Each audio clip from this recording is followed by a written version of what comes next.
우리도 두들겨 맞았으니까 우리 가서 그쪽 가서 우리도 폭탄을 떨어뜨려야 된다는 얘기인데 일본 전투가 아주 소동이 일어납니다. 갑자기 미군 폭격기들이 나타나서 공장지대에 폭탄을 떨어뜨린 거예요. 피해는 정말 미미했어요. 사실 이 비행기 값도 안 나올 정도예요. 솔직히 말해서. 근데 대신 선전 효과는 엄청났죠. 정신적 데미지를 줬구나. 충격을 받은 거는 이제 군부가 충격을 받게 됐고 이 전쟁의 판을 크게 흔들어 버리는 패가 됐다는. 일본의 이후 전쟁 수행 방향을 갖다가 확 뒤집어 놓는 어마어마한 영향을 끼칩니다.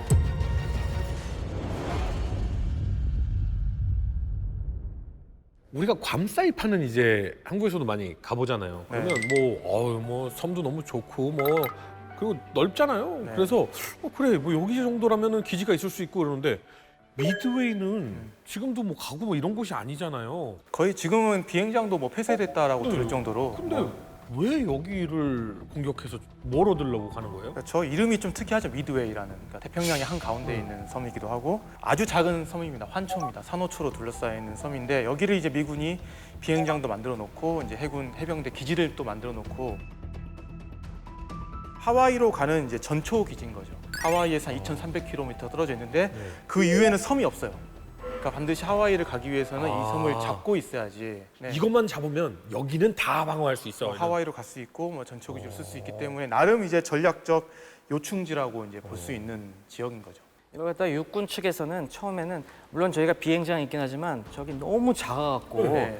여기 가치가 있느냐. 그리고 네. 또 아군의 지역보다 너무 앞에 떨어져 있기 때문에 여길 장악해도 지킬 수 있어? 이거는 너무 미국의 앞마당이다. 그래서 전략적 가치가 없다고 생각을 했는데 이제 둘리틀 공격을 맞으니까 탈출해야 될 목적이 하나 생긴 겁니다. 적어도 여기에 언제 뺏길지는 몰라도 병력을 갖다 놓고 여기서 주변을 감시하고 감시를 할 있어야 수 있잖아. 다시는 이 둘리틀 폭격이 안 올 것이다. 제국을 방위하기 위한 그런 전초기지로서의 역할이 있는 거고 그다음에 해군 연합함대 입장에서는 이 섬 자체를 갖다가 장악한 다음에 사실 연합함대는 하와이까지도 공격을 염두에 두고 있었어요. 아예 하와이를 먹자. 하와이 공격을 위한 교두보로서의 중요성을 가지고 있는 것이고 군령부 입장에서는 이것을 하나의 미끼로 생각하고 있었죠.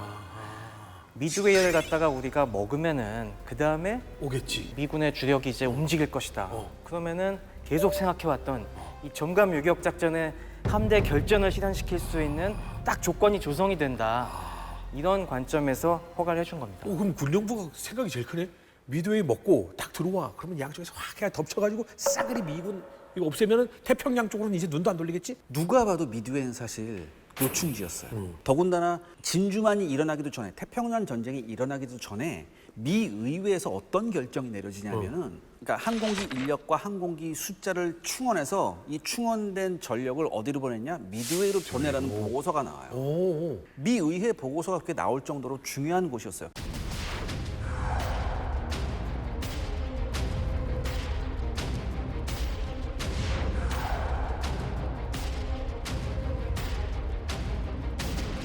그러니까 일본군이 진주만 공습했을 때 여러 가지 아쉬운 점 중에 하나가 왜 하와이에 상륙을 하지 않았느냐 그런 얘기도 있었거든요. 근데 둘이틀 얻어맞고 이런 와중에 무슨 의견이 나오냐면 거봐 그때 하와이를 점령했었으면 이런 일 없었다라는 얘기가 나와요. 그러네. 그렇다면 하와이를 점령해야 된다. 그렇다면 전초기지가 어디야? 미드웨이 이렇게 나오는 거예요. 그러니까 미드웨이가 다시 한번 뜨거운 감자가 되는 거죠. 둘리틀 작戦딱 일어나면서 미국이 이렇게 하네? 잠에서 깨고 있는 거 아니야? 얘네가 다시 재건하는 거 아니야? 한 번 더 우리가 큰 충격을 줘야 되겠구나. 그러니까 처음에 펄하버 할 때도 우리가 거기 확 깨버리면 2년은 못 일어날 거 아니냐 그랬는데 사실은 3차 공격을 못 하면서 어떤 여유를 좀 준 거 아니에요? 근데 나중에 지금 둘리틀 딱 일어나니까 아직도 남아있네 뭔가가. 뭔가 한 번 더 결전이 있어야 되겠구나 하는 필요성이 전체적으로 일본 내에서 공감대가 있었던 건 아닌가. 그렇죠. 그전에는 일본의 자세라고 하는 거는 우리가 약하다고 생각을 했기 때문에 최대한 가드를 올리고 미군이 어떻게든 접근을 해왔을 때 카운터를 빵 먹인다는 이런 자세였는데 미국이 이제는 생각보다 별로 대단한 것도 아니고 휘청휘청하네. 그럼 우리가 적극적으로 달려들어서 뻗어줄게 라는 생각의 전환이 미드웨이인 겁니다. 요게 그러기구나. 네. 그러면 이제 철저하게 준비를 했을 텐데 어느 정도 준비하고 나갑니까? 그 당시에 일본의 여러 항공모함들 중에서 1항공전대와 2항공전대가 일본 기동부대의 가장 주력이었는데 이 4척의 항공모함을 다 미드웨이에 쏟아붓기로 결정을 합니다. 이 아카기, 카가, 소류, 히류 이 네 척의 투입을 갖다가 결정하고 여기에 일본의 그야말로 최정예 파일럿들과 일본의 가장 우수한 전투기 폭격기들이 여기에 집중이 되죠. 그래서 총 244대가 이 네 척의 항공모함에 실려서 갈 준비를 하게 됩니다. 이것이면은 남아있는 미국 항공모함들을 상대하기 충분하다고 생각을 했어요.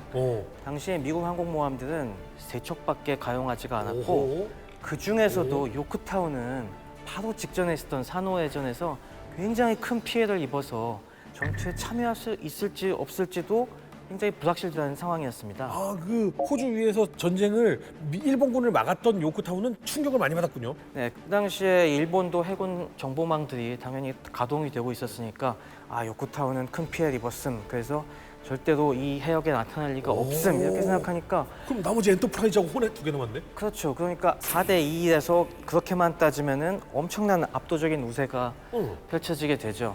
설령 요크타운이 다 투입이 된다고 하더라도 이 3척의 항공모함, 일본의 항공모함에 비해서 미국의 항공모함이 조금 더 함재기가 많습니다. 그래서 대략해도 다 합쳐도 235기. 약간 일본이 우세한 상황이었죠. 네. 근데 이때 동원된 이제 항공모함의 규모를 보면요, 일본 이제 가가, 그다음에 아카키 같은 경우는 이제 4만 톤급이에요. 크죠. 그다음에 이제 히류 소류 같은 경우는 2만 톤급 정도 되고요. 이제 미국 항공모함은 대부분이 이제 2.5만 톤 내외예요. 그런데 이제 일본은 4척을 보냈고 왜 4척을 보냈느냐? 분명히 산호해 해전에서 요크타운이 큰 대파를 당했기 때문에 미국이 동원할 수 있는 건 엔터프라이즈하고 호넷밖에 없다. 4대이면 충분하다고 생각했죠. 근데 니미츠가 이제 하와이에 만신창이가 된 요크타운 항공모함이 들어왔어. 그때 밤이야. 다 애들 뭐 이제 수리공들 자고 있을 거야. 야, 기상. 다 모였어. 왜 그래요? 근데 담배 씨가 피고 있어요. 그래서 갑자기 확. 난 니들이 애국심이 있는지 없는지 모르겠어. 귀관은 귀관도 아니야. 난 니들이 애국심이 있는지 없는지 모르겠어. 난 니들 애국심 없다고 생각해. 무슨 소리야? 갑자기 애들 뭐 잠자다가 이제 런닝 바람 나는데 왜 그러시지? 그러니까 나는 니들이 애국심이 있으면 이거 이틀이면 다 고칠 것 같아. 그리고 나가버려요. 그러니까 나가고 나서 야, 우리가 지금 무슨 소리 들은 거냐? 근데 거기 최고참 그 정비병 그 상사가 갑자기 망치를 들더니 두들기기 시작합니다. 분위기가 그렇게 됐어. 72시간 만에 요크타운을 항해가 가능할 정도로 고쳐버려요. 3일 만에 고쳤어. 예. 그래서 요크타운이 출항을 하게 되는 거죠. 그러니까 이제 요크타운이 이제 전투에 참가하게 되는 거예요. 여기서 일본군의 판단이 틀어지기 시작합니다. 4대 2면은 충분하다고 생각했는데 4대 3이면 이건 오히려 반대로 미국 입장에서 해볼 만한 상황이죠. 한국 특전사에 안 되면 대기하라가 여기서 나온 건가요? 그 당연히 이제 없을 거라고 생각했던 요크가 등장을 하는데 이거 인터넷 짤이 굉장히 유명한 게 있어요. 역시 일본 해군은 강해라고 하는 이거 본 적 있어요? 네. 워낙 유명한 짤이죠, 이건.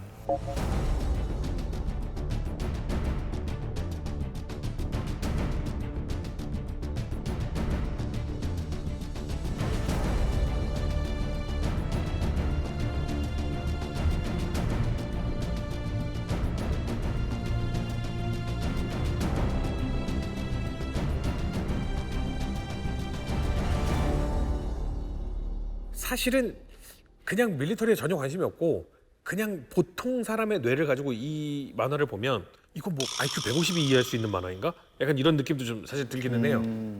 이게 무슨 소리지? 약간. 네, 이 짤을 갖다가 이해하려면은 배경 설명을 제가 좀 드리는 게 좋을 것 같습니다. 일본 해군이 이제 4월 말에 쫙 연합함대 주력을 갖다가 불러들이고서 그 다음 작전 계획을 딱 발표하고 자, 우리의 다음 목표는 미드웨이다. 그리고 이 여세를 몰아서 피지까지, 사모아까지 다 이제 점령할 거다라고 발표한 다음에 그냥 거기서 끝낼 수가 없죠. 이제 흔히 얘기하는 워게임을 이제 한번 실시해 보게 됩니다. 그래서 모든 함장과 주요 지휘관들이 모여서 편을 우리 편, 상대편 이렇게 나눠갖고 가상 시뮬레이션 게임을 갖다가 해보는 것이죠. 그래서 이 게임을 갖다가 무려 4일간이나 이제 진행을 하게 되는데 그 과정에서 있었던 일입니다. 이 워게임이라는 건 잘 아시겠지만 저희처럼 이렇게 큰 지도를 놓고서 서로가 편을 나눠갖고 서로가 행동을 주거니 받거니 하고 만약에 서로 이제 붙기 시작하면은 이거의 승패를 결정하지 않습니까? 이건 보통 어떤 공식을 이용하거나 아니면 주사위를 던집니다. 주사위요? 네, 주사위를 던져갖고 이게 확률적인 측면이 있기 때문에 주사위를 던져서 주사위가 5가 나오면 5발 맞았네, 1 나오면은 1발 맞았네 이런 식으로 판정을 하는데 이걸 쓰는 겁니다. 이거 지금 딱 얘기하시는 거 들어보면 턴제 시뮬레이션 게임하고 거의 똑같네요. 그렇죠. 내 턴, 자, 몇 칸 갈 수 있어, 던졌어, 범위 내에 들어왔어, 던졌어, 세 발 맞았어, 이렇게. 맞습니다. 그런 걸 갖다가 이제 모든 지휘관들이 한번 같이 해보고서 아 작전이 이렇게 흘러갈 것이구나 그 공감대를 갖다가 형성하는 게 워게임인 것이죠. 네네. 그래서 4일에 걸쳐서 이걸 진행하는데 이걸 진행하다가 5월 1일 발생한 일입니다. 항공모함 부대가 이제 쭉 이제 미드웨이로 갔는데 여기서 비행기들이 쭉 나와서 서로 교전을 하지 않습니까? 그러다가 이 미군 폭격기들의 공격을 받아서 아카기가 9발 맞고 격침당한다고 이게 주사위가 나온 겁니다. 오. 그러니까 이제 화들짝 놀래갖고 그 당시에 연합함대 참모장이던 우카기 참모장이 아군 쪽 이 최고 지휘관을 맡고 있었는데 이거 9발 아니야 3발이야 3발 9발 맞을 수가 없어 그렇게 하고서 반전을 시킵니다 결과를 갖다가 그래서 그 당시에 이걸 본 주변 참모들이 이게 뭐야 라고 생각한 게 아니라 우와 역시 우리 일본 해군은 강하해 당연하지 이런 결과가 나와야 돼 라고 생각하고 희낙낙했다는 게 이 만화의 이야기인데 실제로 그러진 않았겠죠. 그렇죠. 사실은 그렇진 않았어요. 아, 그래요? 네. 네, 만화니까 이제 약간 이걸 좀 희화해서 표현한 것인데 진실은 이렇습니다. 사실 이때 9발을 아카기만 맞은 게 아니라 카가도 맞았어요. 그래갖고 카가는 격침 판정이 났어요. 근데 이제 이 상황에서 아카기까지 맞아갖고 항공모함 2척이 격침당하게 생긴 겁니다. 그럼 당연히 이걸 진행하는 진행자들 입장에서는 게임이 이제 시작했는데 여기서 갑자기 항공모함 2척이 격침돼서 게임 끝 해버리면은 진행이 안 되잖아요. 그러니까 이제 우카기 참모장의 고민도 이해가 가는 게 여기서 게임이 끝나면은 가뜩이나 전투 앞두고 사기가 엉망이 될 테니까 야 그래 내가 책임질 테니까 이거 한숨만 물르자. 어디 뭐 한 척만 주사위 격침된 다시 던져. 네, 주사위 다시 던지고 한 척만 격침된 걸로 하고 우리 계속 진행을 해보자 일단. 그리고 대신에 이건 연습이니까 내가 이런 일은 현실에서 일어나지 않게 단단히 책임질게 라고 이제 한 게 이 원래 이야기입니다. 그리고 이것만으로 또 끝난 얘기가 아닙니다. 이 뒷얘기가 더 있는데요. 이래서 이 워게임은 결국에 피지 사모아 공격하는 것까지 해서 5월 3일에 끝나요. 근데 5월 3일 날 끝나고 나서도 일본이 지휘관들은 물러나지만은 핵심 참모들이 모여서 이 연구회를 다시 합니다. 당연히 한 번 더 그 결과를 갖다가 하는데 난리가 난 겁니다. 이제 우카기 참모장도 지금 워게임을 해보니까 뭔가 심상치 않다는 걸 이제 깨달아서 그렇지. 이제 그때부터 핵심 참모들이 모인 자리에서 야 우리 계획이고 진짜 제대로 가는 거야? 라고 이제 묻기 시작하는 겁니다. 그때 이제 우카기 참모장이 얘기한 게 만약에 우리가 항공모함 우리 기동부대가 미드웨이를 치러 간 사이에 저쪽에서 먼저 선제 공격을 때리면 어떡해? 아니면은 우리가 나간 사이에 진짜 미 기동 함대가 옆구리를 기습해오면 어떡하지? 묻습니다. 야 준비돼 있어? 라고 했을 때 참모들도 그럴 경우에는 사실 대비가 뾰족하지 않습니다. 우리 항공모함에 있는 몇몇 이제 호위 전투기들만 이제 상대할 수밖에 없습니다라고 얘기를 하니까 그때 이제 보안 대책들이 나오는 거죠. 그래서 이제 이때 연합함대에서는 절대 처음 공격에 전부 내보내지 마라. 반만 내보내라. 반만 내보내고 반은 예비로 갖고 있어라. 그 외에도 이제 몇 가지 보안 대책들을 갖다가 이때 내놓습니다. 저는 이거는 뭐 준 선생님께서 질문을 하셔야 원래 정답인데 제가 좀 궁금한 게 생겼어요. 그러니까 이렇게 전쟁을 하거나 전투를 할 때 사실은 압도적이지 않은데도 전쟁 결정을 할 수가 있나요? 합리적인 결정을 내릴 수 없는 상황이 전개되고 있었던 게 아니냐라는 맞습니다. 거죠. 거기서 이제 중요한 역할을 한 게 이제 야마모토의 의지라고 이제 볼 수밖에 없는데요. 야마모토 이소도쿠는 계속 생각을 한 게 이거는 완벽한 전략적 기습을 달성할 수 있다. 야마모토는 우리가 항공모함을 끌고 나가면은 미군의 항공모함이 거기서 기다리고 있을 거라고는 전혀 생각을 안 합니다. 그래서 완벽하게 우리는 압도적인 위치에 설 수 있을 거라고 생각을 합니다. 우리는 주사위 6이 나올 거야. 저들은 주사위 1이 나올 거야. 자, 이런 자신감이에요. 자, 이런 상황에서 일단 결전을 치러야 되거든요. 과연 이 워게임대로 혹은 자신들의 계획대로 바램대로 될지 안 될지는 이 해전을 지켜보면 되거든요. 자, 이 해전 우리 아수라심, 우리 브리핑의 전문가, 우리 대한민국의 브리핑 1위 심소령께서 한번 브리핑 시작해보죠. 지금부터 브리핑을 시작하도록 하겠습니다. 객관적인 제 3자 입장에서 실시할 수 있도록 하겠습니다. 심소령 진행해. 1942년 6월 4일 새벽 4시 45분 일본군 항모 4척에서 탑재된 함재기 절반이 출격을 시작을 합니다. 이른바 1차 공격대인데요. 1차 공격 때는 곧 미군 전투기의 요격을 받게 되나 오히려 미국 전투기들이 많은 피해를 입게 됩니다. 그리고 그 와중에 일본 폭격기 편대가 미드웨이를 폭격을 하기 시작합니다. 그런데 비행장에 있어야 할 미군의 비행기들이 보이지가 않습니다. 어디 갔어? 그리고 1차 공격대가 나구모 제독에게 2차 공격이 필요하다고 보고하면서 귀환하던 그 시점에 아까 없었던 그 비행기들이 일본 항모를 공격을 하기 시작합니다. 갑판에 2차 공격대가 이미 대기하고 있었던 일본 항모는 미군의 내격기에 출현해 매우 당황했으나 엄호하고 있던 재료기의 요격과 그다음에 항모의 회피 기동으로 피해를 입지는 않았습니다. 그리고 나구모 제독은 미드웨이에 대한 2차 공격을 결심하고 갑판의 비행기에 어뢰 대신 폭탄으로 장착을 시킬 것을 명령을 하게 됩니다.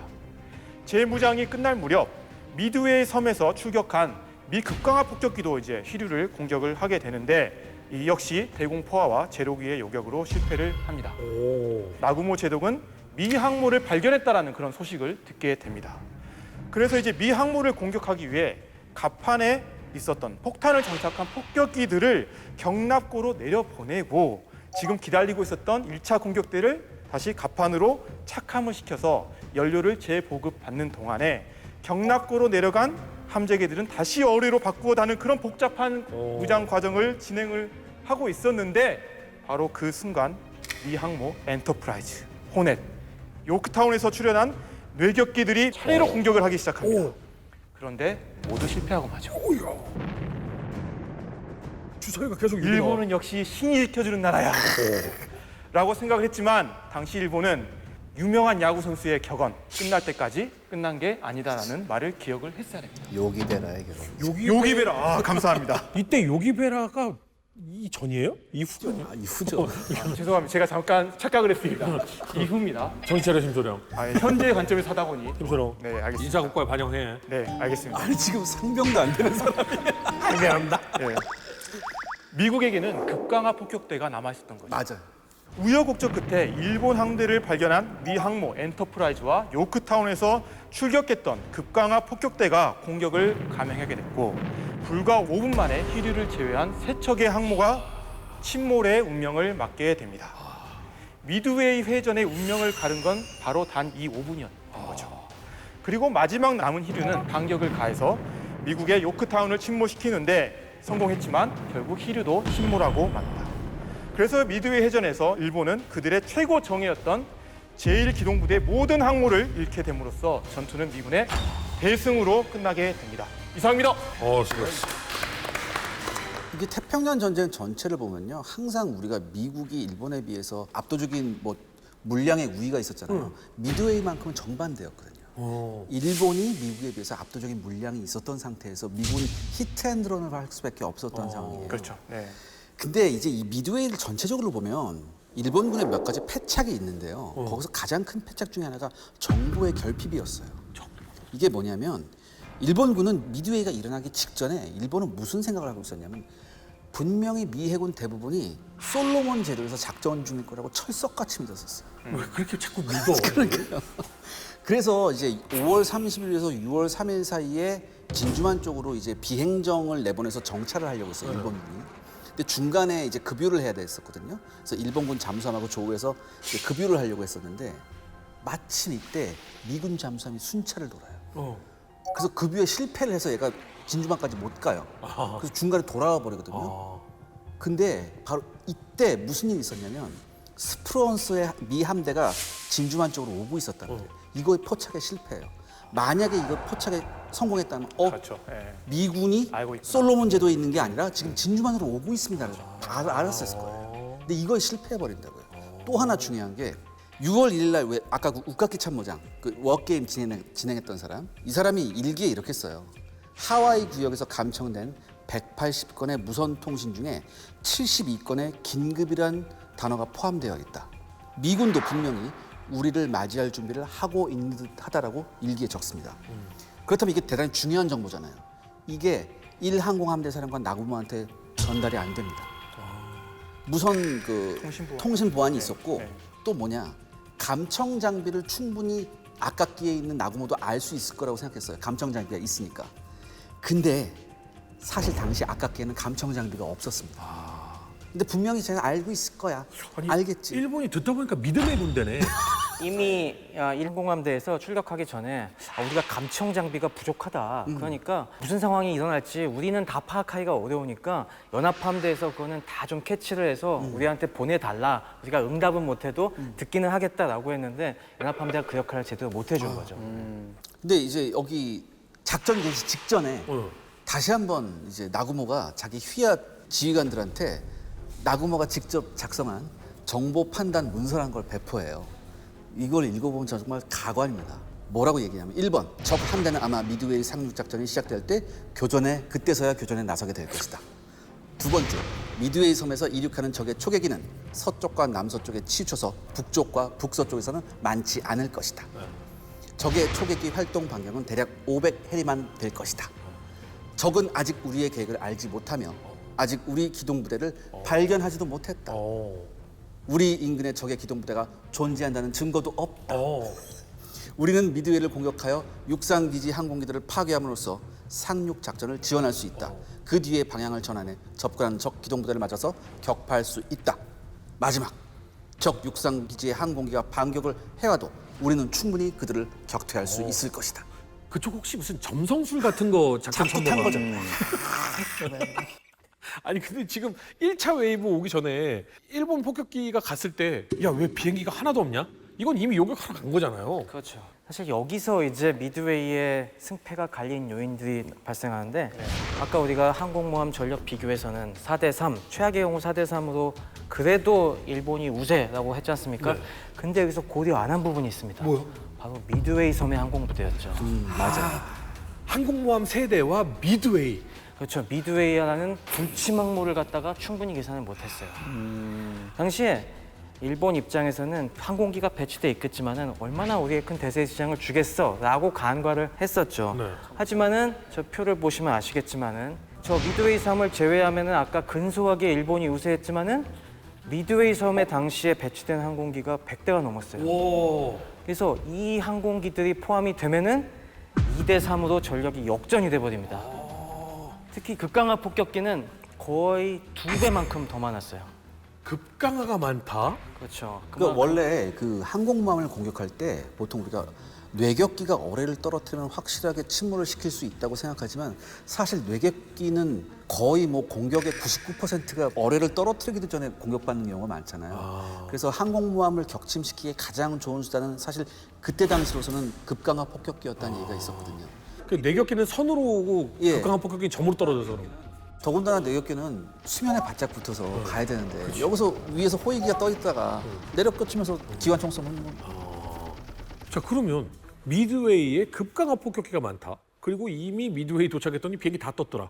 이거는 이미 얘네가 알고 있었다는. 그렇죠. 사실은 더더욱 중요한 것이 정보가 이미 한참 전에 새고 있었던 것이죠.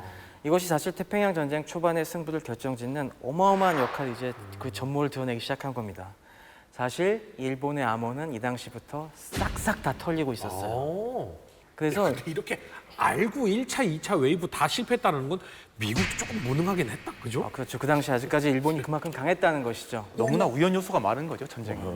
네. 당시에 여기서 이제 털린 암호가 소위 얘기하는 일본의 해군 암호 D 암호라는 것입니다. 이 해군 D 암호라는 게 일본의 해군에서 1939년 6월 1일부터 도입된 암호 체계인데요. 네. 이것이 당시에 일본 해군 통신의 거의 75% 정도에 쓰이는 굉장히 광범위한 암호 체계였습니다. 미국은 이걸 갖다가 굉장히 빠른 시간, 전쟁에 들어가기도 전부터 어느 정도 해독을 해내기 시작하고 특히 태평양전쟁에 들어가면서부터는 더더욱 빠른 속도로 해독을 해갔고 사실은 이 작전이 시작되기 한 달 전에 미군은 일본군이 미드웨이로 온다는 사실을 알고 있었어요. 아, 작전 시작 한 달 전에? 네, 한 달 전부터 이 사실을 캐치하고 있었습니다. 그러고 과감하게 이 미드웨이 섬에 항공부대를 갖다가 증원함으로써 이런 전략적 우위를 달성할 수가 있었죠. 진주만 때도 사실 진주만이 후보라는 건 알았거든요. 근데 그때 아무도 믿지 않았죠. 그러니까 그 정보의 홍수가 있어요. 그러니까 쉽게 말해서 암호를 해독하는 것과 거기서 필요한 정보를 뽑아내는 건 또 다른 일이잖아요. 근데 이번에는 거기서 필요한 정보를 완벽하게 뽑아냈다는 얘기겠죠. 네. 자, 그러면 지금 한번 시작해 봅니다. 밀리터리 대통령 최승병의 암호 해독 스쿨. 요거 시간만 집중해서 보면은 암호 해독할 수 있는 거예요? 이게 암호 해독까지 설명드리기엔 너무 광범위하고요. 대신에 이제 일본이 그러면 이걸 어떻게 암호를 만들었는지 암호화 시키는 방법을 잠깐 설명드리면서 이게 거꾸로 미국은 어떻게 이걸 해독했는지도 한번 설명드리도록 하겠습니다. 쉽게 생각을 해서 우리가 연합함대라는 그 단어를 갖다가 어떻게 암호를 만드는지 좀 생각을 해보면은 첫 번째로 이거는 두 개의 책이 있어요. 첫째는 부호집이라는 게 있습니다. 이게 암호집이라는 게 있어갖고 연합함대를 갖다가 5자리 숫자로 변환을 시키는 그 테이블이 있습니다. 그래서 연합함대는 49728 저거에 대응이 되고요. 이것만 그냥 전송을 하면은 털리기가 쉽기 때문에 여기에 복잡하게 하는 장치로서 난수를 여기다가 더해요. 난수가 뭐예요? 난수는 우리가 무작위로 생성한 숫자들입니다. 물론 뭐 완전 무작위 된 거라면 나중에 해독도 안 되기 때문에 사전에 난수를 갖다가 잔뜩 기록해 놓은 책을 만들어서 배포를 합니다. 이게 난수집이라고 하는데 이 난수집에서 전문 안에다가 자 난수집 몇 페이지에 몇 열, 몇 행을 보세요 라는 그 내용이 들어가 있습니다. 난수 저기 보시면은 만약에 159페이지 네. 2행 7열 요걸 참조해라 라고 돼 있으면은 거기서 쫙 테이블을 보면은 85226 그럼 아까 저 49728, 85226에 자리 숫자끼리 더하는 겁니다. 자 4와 8을 더하면은 10의 자리 빼고 2죠. 9와 5를 더하면 14니까 역시 10의 자리 빼면 4죠.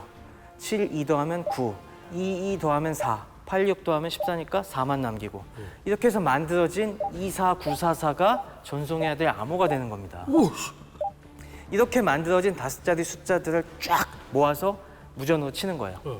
그러면은 아까 얘기한 것처럼 듣는 쪽에서는 저 처음에 난수 위치를 갖다가 우리가 알려줬으니까 난수표에서 그럼 159페이지에 2행 7열 우리도 해갖고 저걸 거꾸로 빼는 겁니다. 아까 저 24944에서 8526을 각 자리별로 빼고 그러면 저 49728이 다시 나오겠죠? 그럼 우리가 갖고 있는 이 암호집에서 49728은 연합함대 이렇게 해독을 하는 거예요. 이 과정을 하는데 잠깐만요. 네. 24944에서 8526을 빼면 마이너스인데요?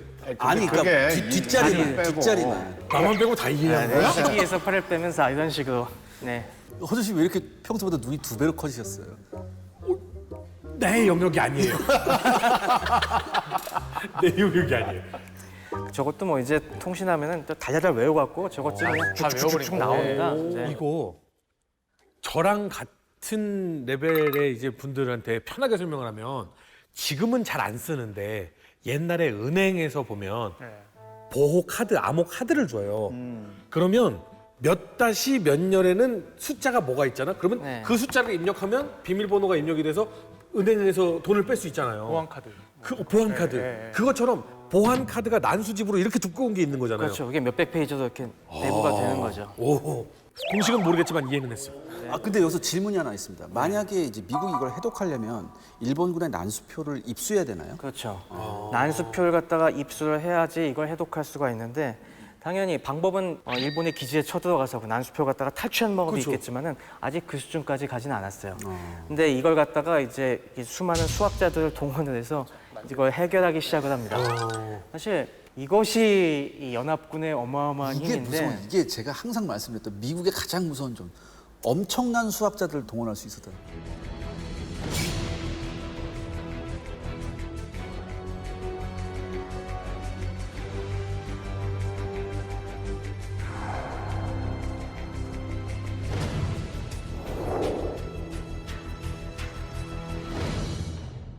이것이 1939년 6월에 사용에 들어가면서부터 그 당시에는 영국과 미국이 독자적으로 이걸 갖다가 해독을 시작을 합니다.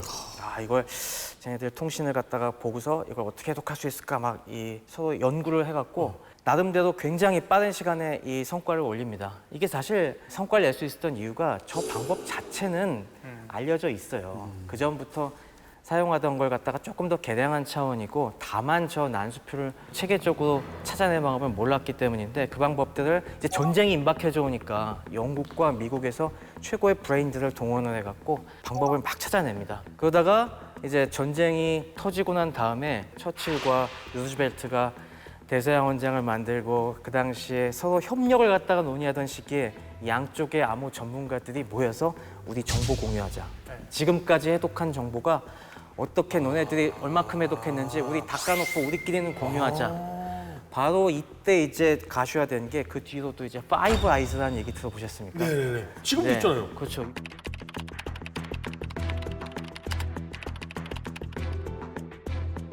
파이브 아이즈가 사실 이때 1940년대 일본 해군 암호 해독의 노하우를 공유하면서 결성이 된 겁니다. 하다 보니까 영국도 굉장히 발전된 부분이 있었고 미군도 독자적으로 발전된 부분이 있어요. 이걸 합쳐 보니까 오 대단한 이제 노하우가 생긴 겁니다. 여기 낱말 퀴즈에 너 아는 글자, 나 아는 글자를 이렇게 넣다 보면 채워지는 거군요. 그렇죠. 암호라고 하는 거는 저런 식으로 난수표를 갖다가 찾는 방법은 기본적으로 통신을 많이 감청을 해서 난수표에 지정하는 부분이 똑같은 데가 나온다면 똑같이 뭐 100페이지에 2열, 3행 이런 식으로 지정하라고 돼 있는 부분을 찾으면은 아 우리가 여기에는 똑같은 난수가 쓰였다는 걸 알기 때문에 거꾸로 그 내용들을 갖다가 공통적인 부분을 찾아낼 수가 있겠죠. 되게 일본군들이 실수를 많이 해요. 일본군들이 통신병들이 굉장히 급박한 상황이 많이 몰리다 보니까 똑같은 위치에 난수를 갖다가 지정하는 경우가 많이 생깁니다. 그럼 그것들을 모아서 아 이거들은 똑같은 난수가 쓰였으니까 이걸 빼보면은 이런 부호가 나오겠구나. 부호들도 사실 추론할 수 있는 여지가 있습니다. 우리가 통신 첩보를 갖다가 할 때는 이런 암호 해독만 하는 게 아니라 방위 측정, 디렉션 파인딩이라고 하죠. A라는 지점에서 어느 쪽에서 전파가 왔는지를 갖다가 잴 수가 있어요. 그럼 여기 또 다른 B 기지에서 그럼 이쪽에서 왔네라고 전파의 추적 방향을 갖다가 이렇게 딱 맞춰 보면은 어느 지점에서 발신된지 알 수가 있잖아요. 삼각측량 같은 거. 그렇죠. 삼각측량법을 이제 할 수가 있기 때문에 그런 걸 놓고서 아 대충 요 위치에 전함 나가토가 있었는데 여기서 발신된 거 보면은 이건 나가토에 가는 통신이구나 이런 식으로 자꾸 추론이 가능한 겁니다. 이런 정보들을 갖다가 짜 맞추면은 퍼즐만 맞추면 되는. 그렇죠. 이 정보들을 계속 짜 맞추다 보면은 저 부호집도 우리가 다시 재구성할 수 있고 저 난수집도 재구성할 수 있고 그것이 이제 충분히 모이면은 이제 해독의 정확도가 올라가는 거죠. 네. 약간 수도쿠 더하기, 지뢰찾기 더하기, 숫자 야구 게임 더하기 막 이런 거 하면 더하기. 어떻습니까, 허준 씨? 암호해독 도전하시겠습니까? 저는 안 할래요.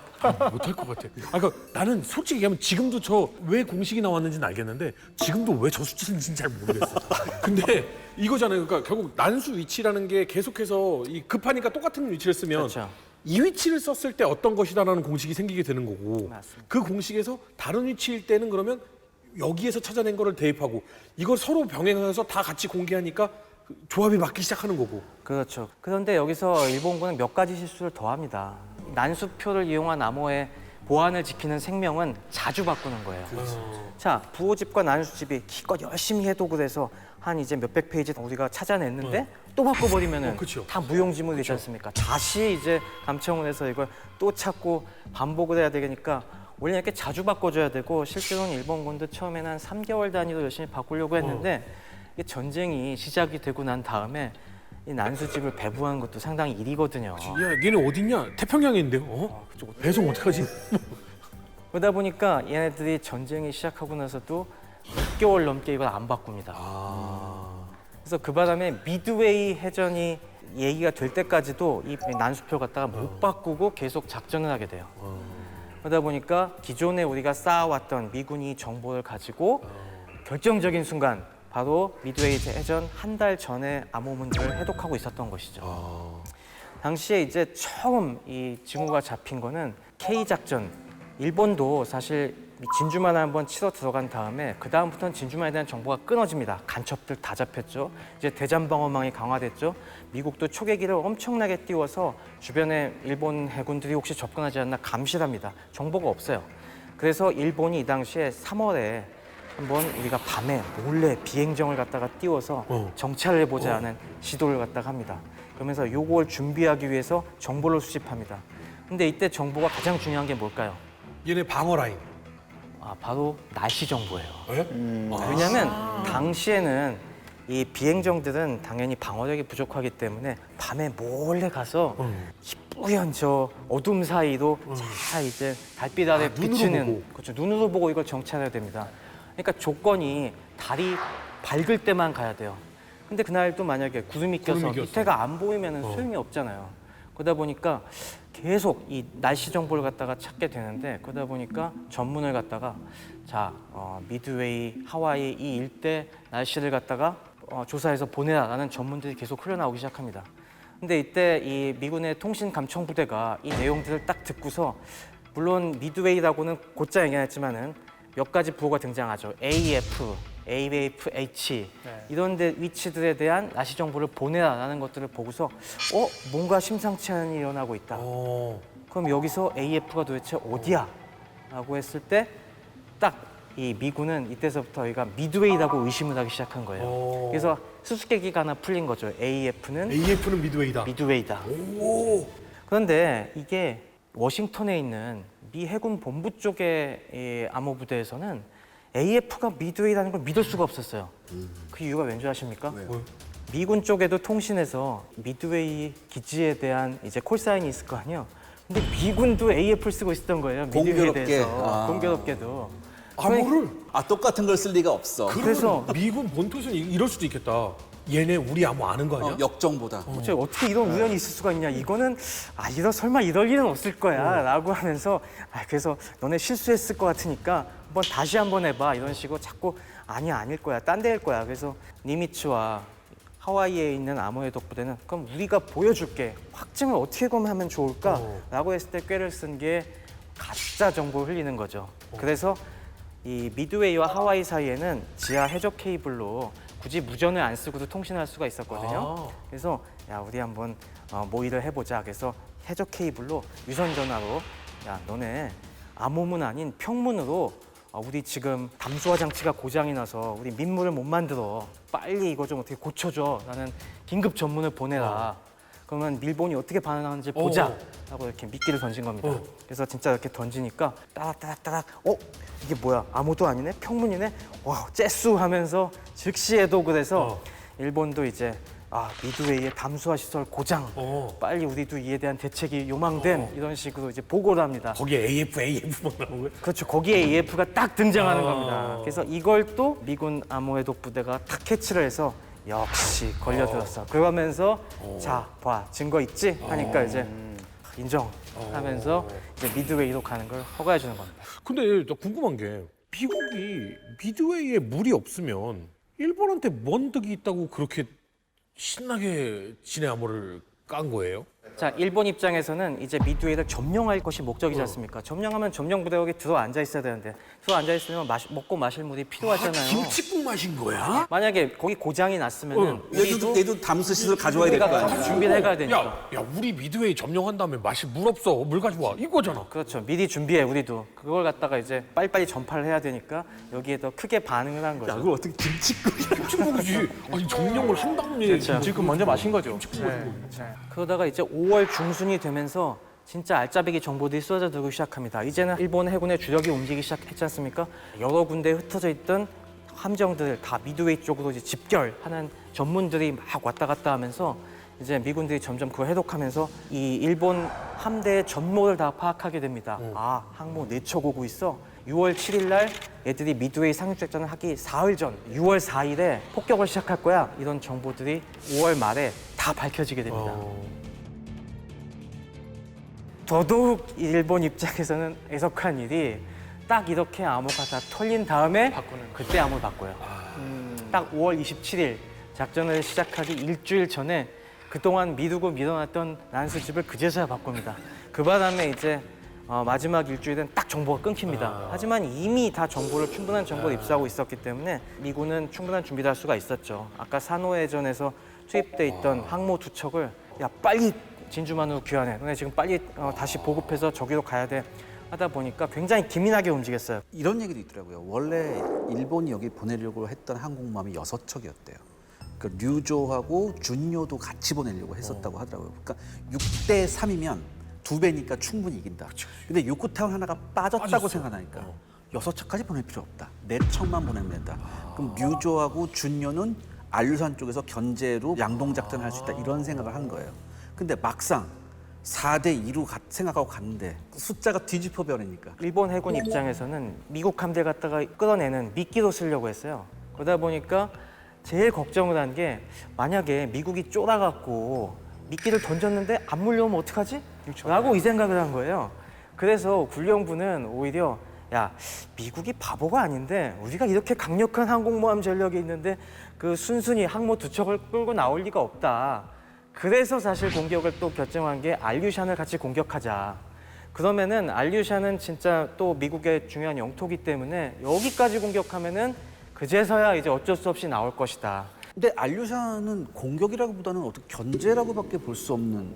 지금까지 많은 평가가 이제 기만 또는 양동 작전이다. 근데 그러니까 그런 기만 양동 작전에 중요한 항공모함 전력 2척을 보냈다. 그렇죠. 그래서 요즘에 좀 많이 시각이 바뀌었던 네. 부분이 둘 다 하려고 했었다. 방금 말씀하신 대로 미드웨이도 공격을 하고 알류샨도 공격을 하고. 그래서 어떻게 보면 일본은 사실 너무나 이제 좀 자만심에 만들어낸 실패가 아닌가 처음부터 작전 계획 자체가.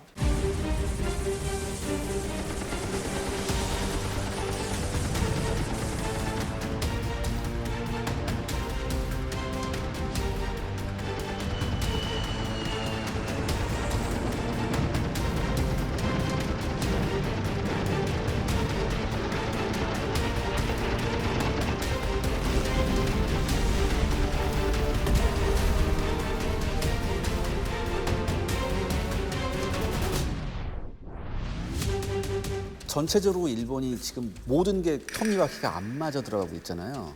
일단 처음에 이제 세 척의 일본군 항공모함이 가라앉잖아요. 이제 전문에 들어가요, 야마모토한테. 야마모토가 그 전문을 듣자마자 그 옆에 참모의 증언에 의하면 자리에 털썩 앉았대요. 약간 멍하다가 첫 번째 내린 명령이 뭐였냐면 알류산 열도에 가 있는 2척의 항공모함 있죠. 빨리 이쪽으로 보내라. 빨리 보내라고 전문을 보내고 난 다음에 자기 참모한테 야 오는 데까지 시간이 얼마나 걸리겠냐고 물어봐요. 막 계산하면서 6월 6일이나 도착할 수 있습니다. 그러니까 이미 다 끝나고 난 다음에 도착할 수 있었던 거예요. 이런 결과가 나오니까 야마모토가 그러면 여기서 다 철수해야 된다. 우리 졌다 이미. 그런데 이제 나중에 이제 마지막 남은 한 척의 항공모함까지 네, 이제 격침이 되죠. 미디어를 분석한 일본의 대단히 많은 뭐 평가 보고서나 분석 이런 게 있는데 그거를 보면은 상당히 많은 부분이 뭐였냐면 알류산에 있었던 2척의 항공모함이 만약에 미드웨이로 갔다면 상황은 완전히 바뀌었다라는 게 그들이 내리는 거의 뭐 한결같은 그런 얘기가 여기서 나오기 시작한 거였거든요. 일본은 전쟁 끝날 때까지 미국이 자기들 나라로 해도겠다는 걸 몰랐다고 이렇게 이야기를 할 정도로 거기에 대한 무지했다라고 좀 평가도 할 수 있고 일본 해군도 그렇고 육군도 그렇고 작전통만 되게 출세하고 거기만 계속 많이 투자를 하고 신경을 쓰는데 사실 정쟁에서 중요한 거는 말씀하신 대로 정말 다양한 요소가 필요하거든요. 뭐 정보도 필요하고 보급도 필요할 거고 뭐 통신도 필요할 거고 근데 그 제요소가 필요한데 그런 것들을 간과하고 오로지 이제 작전 일변도의 어떤 그런 사고를 갖다 보니까 작전 과잉. 그렇죠. 이런 폐해가 나지 않았나. 전 또 하나 여기서 강조하고 싶은 게 전 미군 파일럿의 용기라고 저는 생각해요. 네. 왜냐하면 분명히 당시에 일본군 파일럿의 수준이 더 높았던 건 사실이었고 그다음에 양측이 지금 싸우는 과정을 봤었을 때 특히 미군 뇌격기 편대 같은 경우에는 거의 뭐 일방적인 희생을 당했었거든요. 그다음에 그 미군 급강화 폭격기 편대도 거의 그러니까 미군 호위기가 없이 단독으로 출격한 경우가 대부분이었기 때문에 그럼에도 불구하고 그렇게 악조건임에도 불구하고 어떻게든 일본군 항공모함을 찾아내서 임무를 완수했다는 건 정보전에서 이겼다 이런 거 논외로 치더라도 그렇죠. 전 가장 중요한 요소가 뭐냐 전쟁은 어차피 현장에 있는 병사들이 현장에 있는 인원들이 치른 거거든요. 그 사람들이 어떤 용기를 가지고 있느냐 전 이게 대단히 중요한 요소라고 봐요. 이제 이해가 가네. 1차, 2차, 3차 웨이브까지 간 이유는 결국은 실력이 떨어짐에도 불구하고 목숨을 걸고 그 작전을 수행하기 위한 노력이 있었기 때문이다. 미국 조종사들 그리고 비행기의 능력은 압도적으로 일본이 좀 세다라는 거를 알 수 있었는데 항모 능력은 어땠어요? 항공모함 한번 재미있게 비교해 드릴게요. 지금 여기 앞에 항공모함 보이시죠? 여기 이제 엔터프라이즈. 지금 이게 그거죠. 그 실제 크기를 그대로 축소해 놓은 네네, 거죠. 맞습니다. 그럼 비행기와 항공모함의 크기는 거의 비슷한 거죠. 네, 맞습니다. 네, 맞습니다. 그럼 진짜 생각보다 굉장히 좁다. 좁은 데에서 출발하는 거네요. 그러니까 이게 여기 지금 표현이 잘 돼 있는데 맨 앞에 가장 가벼운 전투기들이 나갑니다. 가벼우니까 항공모함 갑판 길이가 짧아도 그러니까 무거운 폭격기나 아니면 그 뇌격기 같은 건 가장 뒤에서 출발하게 되죠. 그럼 만약에 착륙을 하는데 이렇게 착륙하는데 앞에 하고 점점 다가오면 야 브레이크 이렇게 하면서 착륙하는 거야. 이게 이제 밧줄들이 있어갖고 이제 내리는 순간 뒤에서 어디서 툭 확 걸면서 강제 브레이크를 거는 거죠. 근데 요게 이제 일본 그 연합함대의 자랑 항모 아카키입니다. 근데 이제 요게 있어요. 일본식 항모는 영국에서 항공모함 기술을 그대로 들여왔기 때문에 어떤 특징이 있느냐? 경납고가 폐쇄식이에요. 그러니까 양쪽에 기둥을 세우고 안쪽에다 이렇게 하는 거고 완전히 이게 막혀 있어요. 그리고 안쪽에 이 경납고가 2층 구조예요. 그럼 우리가 보통 이렇게 생각해요. 경납고가 2층 구조면 1층에도 비행기를 넣고 2층에도 비행기를 넣으니까 비행기를 많이 넣을 수 있겠네라고 생각을 하죠. 그쵸.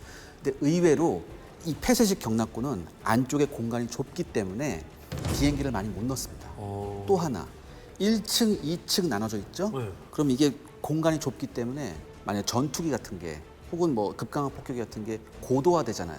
그럼 필연적으로 덩치가 커져요. 근데 경납고가 작으면 비행기 발전이 더딥니다. 왜? 체구가 큰 비행기를 제작하면 안 돼요. 그렇지. 그렇죠. 아카디아가 건물 주차장에 안 들어가는 것처럼. 그러네요. 건물 주차장이 그러네. 커야 그렇죠. 이게 큰 차를 만드는데. 그에 반해서 미국은 개방형 경납고예요. 더군다나 경납고가 1층, 2층이 아니라 통짜예요. 그러니까 여기서부터 천장까지 한 7, 8m 됩니다. 그럼 보통 이렇게 생각해요.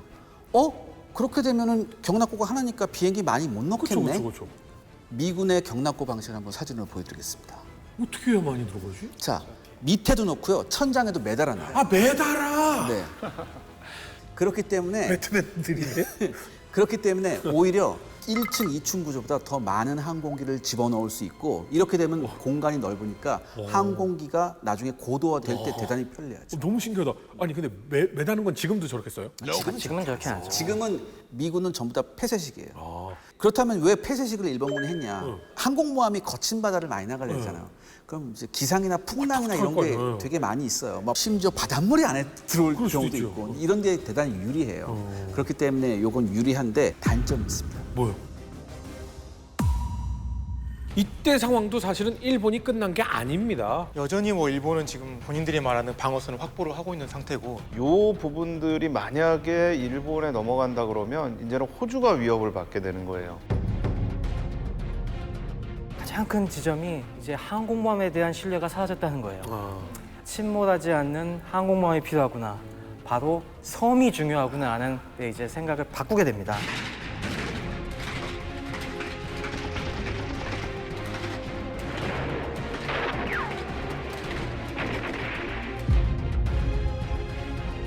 호주에서 약 2,000km 떨어진 과달카날에 일본군이 비행장을 건설하기 시작합니다. 미국 입장에서 보면은 진짜 목구멍에 걸린 가시가 되는 거죠. 이때 이제 상륙 작전을 하는데 오퍼레이션 와치타워 작전이라고 해서 11,000명이 무혈 입성합니다. 무열?